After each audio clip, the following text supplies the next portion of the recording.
pertanyaan pertama, kita berikan waktu selama 30 detik. Pertanyaannya, dalam pengajuan diri sebagai calon kandidat Ketua Senat FSI, apakah atas kemauan pribadi atau atas dorongan orang lain? Dan jika atas dorongan orang lain, siapa? Silahkan dijawab dari sekarang. Bismillah, untuk yang pertama, jadi keinginan untuk maju menjadi Ketua Senat, yang pertama itu karena ada dorongan dari kawan-kawan Senat Syariah, kemudian dari kekeluargaan dan juga senior-senior yang ada di instansi yang saya ikuti. Dan kemudian yang kedua, saya atas dorongan tersebut saya bertekad kuat dan memiliki komitmen yang bulat untuk mengikuti kandidat ketua senat tersebut. Lanjut untuk pertanyaan kedua, kita berikan waktu selama 1 menit. Pertanyaannya, sebutkan 3 alasan untuk meyakinkan warga syariah bahwa antum layak menjadi ketua senat syariah. Silakan dijawab dari sekarang. Bismillah, untuk yang pertama, karena saya sendiri memiliki sebuah komitmen untuk tetap mengikuti perkuliahan apapun kesibukan saya. Jadi kemudian yang kedua, karena saya memiliki keinginan yang kuat, kemudian serta tanggung jawab yang besar ketika saya diberi sebuah amanat. Apapun itu dan sebesar apapun itu, insya Allah saya akan melakukan dengan yang terbaik. Kemudian yang ketiga, karena dalam sebuah usaha ataupun keinginan yang kuat, itu akan datang pertolongan dari Allah Subhanahu wa taala. Karena saya yakin bahwasanya saya ikhlas, kemudian Allah akan memberikan yang terbaik. 1 menit ya? Oke, pertanyaan ketiga, kita berikan waktu selama 2 menit. Pertanyaannya, jika seandainya antum ada tawaran posisi kepemimpinan yang lebih tinggi dibandingkan dengan ketua senat saat antum menjabat, apa yang akan antum lakukan? Silakan dijawab dari sekarang. Bismillah, jadi ketika saya sudah diberi komitmen dan amanah dari para senior, kemudian kekeluargaan dan juga gubernur dan siapapun itu yang memberikan dukungan, yang pertama saya akan benar-benar berkomitmen untuk menjalankan amanah tersebut sebagai ketua senat dengan ikhlas dan sepenuh hati. Jadi saya tetap bertekad untuk menolak jabatan yang tertinggi apapun itu dan bagaimanapun itu. Oke. Lanjut ke pertanyaan keempat. Kita berikan waktu selama 2 menit. Pertanyaannya, apa kontribusi Anda selama di Senat sehingga membuat Anda yakin untuk mengajukan diri menjadi ketua Senat? Silakan dijawab dari sekarang. Bismillah, pengalaman organisasi saya ketika mengikuti Senat di Kabinet Integritas, saya alhamdulillah berkontribusi untuk memberikan nama, yaitu dengan Kabinet Integritas. Karena saya yakin dengan nama tersebut, Senat 2018 dapat memberikan yang terbaik untuk warganya. Kemudian selain itu saya juga berusaha dan alhamdulillah itu sunnah-sunnah yang mungkin terbawa sampai Senat yang sekarang, yaitu memberikan jas alma mater. Dan itu adalah sebuah cetusan yang baru yang dimulai dari kabinet yang dinahkodai oleh Ustadz Kevin Damara. Kemudian selanjutnya karena juga tadi poin yang sudah saya sampaikan di awal, bahwasannya saya juga merasa yakin yang pastinya atas izin Allah, karena saya memiliki komitmen yang penuh untuk tetap mendahulukan perkuliahan daripada kegiatan yang lain. Karena tujuan pertama kali saya kesini bukanlah mencari jabatan, bukanlah mencari amanah, tapi tujuan saya kesini adalah untuk thalabul ilmi. Lanjut ke pertanyaan kelima. Kita beri waktu selama 30 detik. Pertanyaannya, selama 3 tahun ke belakang, apakah Senat telah melaksanakan fungsinya secara tepat atau belum? Silakan dijawab dari sekarang. Bismillah.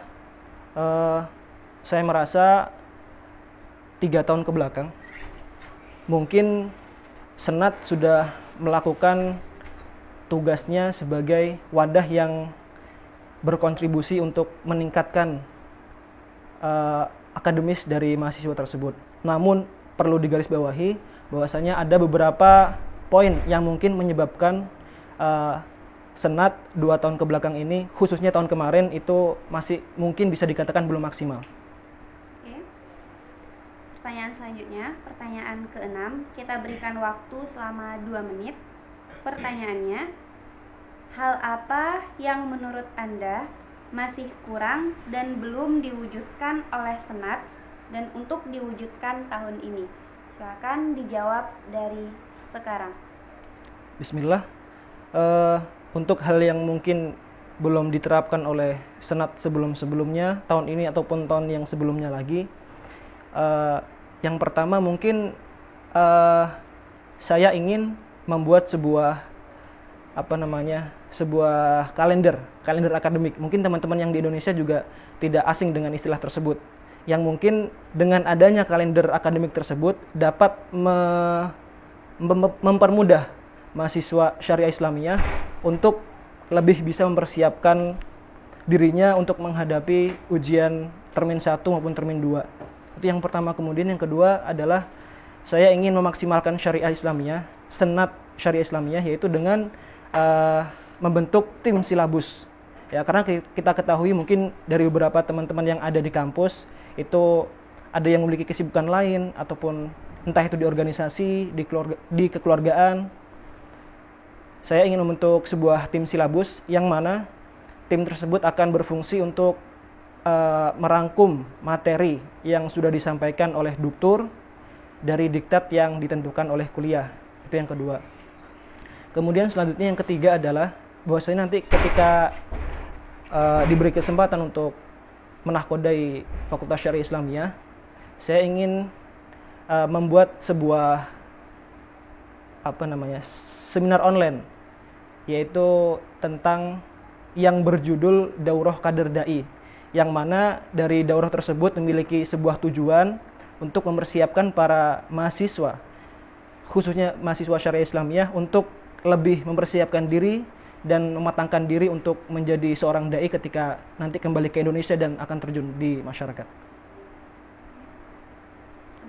Alhamdulillah. Lanjut ke pertanyaan ke-7. Kita berikan waktu selama 2 menit. Pertanyaannya, dalam kondisi pandemi ini, apa program brilian beserta target terukur yang Anda rancang dan apa yang membuat target itu optimis bisa direalisasikan? Silakan dijawab dari sekarang.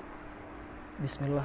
Jadi untuk sebelum saya menjawab, perlu digarisbawahi bahwasannya pandemi ini merupakan sebuah halangan besar, apalagi sekelas pemerintah Indonesia. Karena kita ketahui pun bahwasanya sekelas Kemendikbud itu masih belum bisa memberikan solusi yang konkret untuk menghadapi pandemi ini. Maka saya tetap berikhtiar ataupun berusaha memaksimalkan apa yang dapat saya kerjakan beserta kabinet yang nanti saya susun, yaitu dengan yang pertama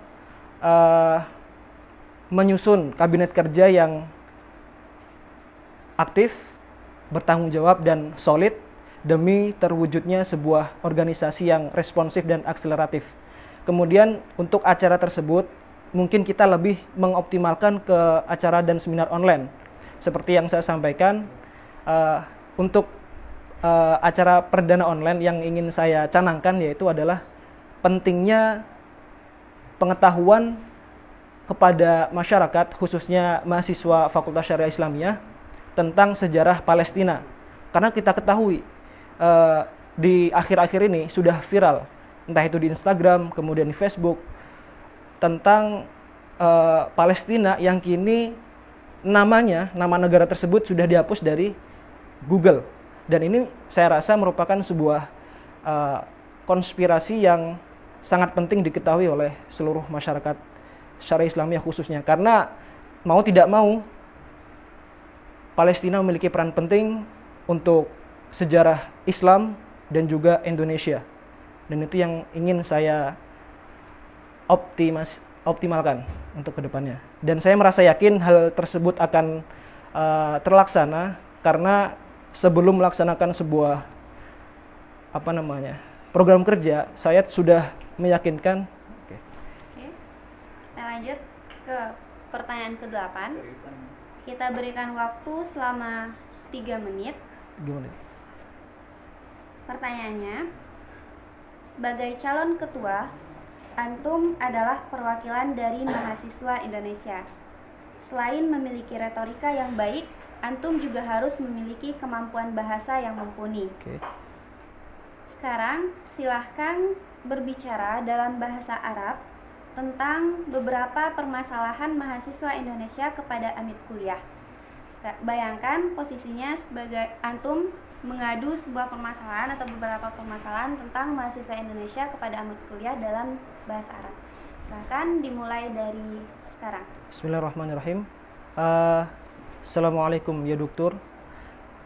Afwan, sa'arif nafsi ismi Faisal Hilmi wa ana wafdan min Ittihad Tulabah al-Indonesia, yakni fi Ittihad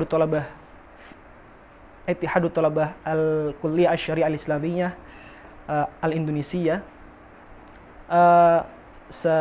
Sa'atakallamu an al-mushkilat allati tahduth fi wasati tulabina al-Indonesiyin.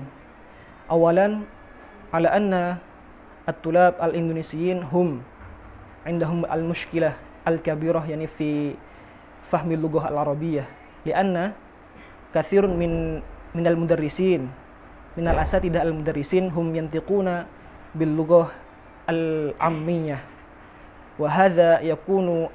وهذه المشكلة يعني تكون المشكلة الرئيسية في فهم عن الدروس المقررة في الكلية أيها الدكتور. وممكن من سماحتكم يعني نرجو من سماحتكم أن تنبهوا المدرسين على أنهم أن ينطقوا باللغة الرسمية يعني باللغة العربية. ثم تالي على أن الطلاب الإندونيسيين هم عندهم المشكلة الكبيرة يعني في الاتصال، أي يعني في معرفة الأخبار الجديدة في الكلية، يعني مثلا في معرفة النتيجة كذا. وهم لأن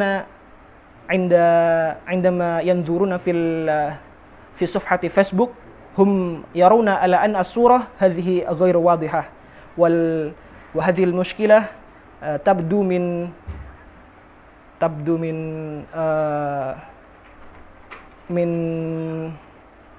غفلة العاملين في تصوير عن الورقة النتيجة في أول سنة وآخر سنة. وهذه المشكلتين نرجو من سماحتكم بتنفيذها. شكرا يا دكتور. Kita lanjut ke pertanyaan terakhir. Kita berikan waktu selama 2 menit. Pertanyaannya, jelaskan karakter kepemimpinan 3 periode kepengurusan SEMA FSI ke belakang dan apa yang Anda pelajari dari mereka. Silakan dijawab dari sekarang. 3 menit. 2 menit. 2 menit. Yang pertama, mungkin dari 3 tahun ke belakang, yaitu Fakultas Syariah Islamiyah yang dipimpin oleh Al-Ustadz Hafiz Al-Hasmi. Mungkin saya pribadi tidak begitu bisa mendapatkan ibrah ataupun pengalaman, karena saya sendiri ketika itu masih duduk di bangku kursus bahasa ya. Tapi saya mendengar pengalaman dari ketua-ketua yang sebelumnya, yaitu dari Kevin, kemudian dari Ubaid, bahwasannya ketika zaman Bang Ustadz ketika periode Ustadz Hafiz Al-Azmi itu adalah di mana syariah Islamiyah benar-benar ingin membuat mahasiswanya mendapatkan manfaat yang efektif dari dibentuknya senat tersebut. Jadi saya bisa mengambil pelajaran bahwasanya untuk menjadi seorang ketua itu harus bisa mencontoh Ustadz Hafiz Al-Azmi dari segi beliau yang sangat gigih dan kuat dan tidak pantang menyerah. Kemudian yang kedua dari Ustadz Kevin Damara, saya bisa mendapat pelajaran bahwasannya untuk menjadi seorang ketua kita harus cekatan, inovatif dan progresif. Karena saya rasa dalam kepemimpinan beliau senat dapat memberikan peran yang benar-benar maksimal. Dan yang terakhir, Ustadz Ubaidillah, saya belajar bahwasannya untuk menjadi seorang pemimpin dibutuhkan kesabaran yang tinggi, kemudian keuletan dan juga ketenangan dalam memutuskan permasalahan, karena tidak semua kondisi kita harus cepat kemudian cekatan, tapi dalam waktu tersebut kita harus sabar. Oke, untuk sesi terakhir kita berikan kesempatan kepada antum untuk mengajak atau menghimbau warga syariah agar memiliki kemantapan hati untuk memilih antum. Silahkan dimulai dari sekarang. Bismillahirrahmanirrahim. Berbicara tentang pemuda adalah berbicara tentang masa depan. Berbicara tentang pemuda itu berbicara tentang harapan, dan berbicara tentang pemuda adalah berbicara tentang tanggung jawab dan beban. Maka dari itu, saya, Faisal Hilmi, mahasiswa Fakultas Syariah Islamiyah tingkat 3, memohon doa dan dukungan kepada seluruh masyarakat Fakultas Syariah Islamiyah untuk mendukung dan memilih saya pribadi, bukan karena saya itu manusia yang sempurna, tapi saya yakin dengan tekad yang kuat dan dengan keinginan yang bulat, maka kita bisa melakukan hal yang terbaik untuk masa depan kita.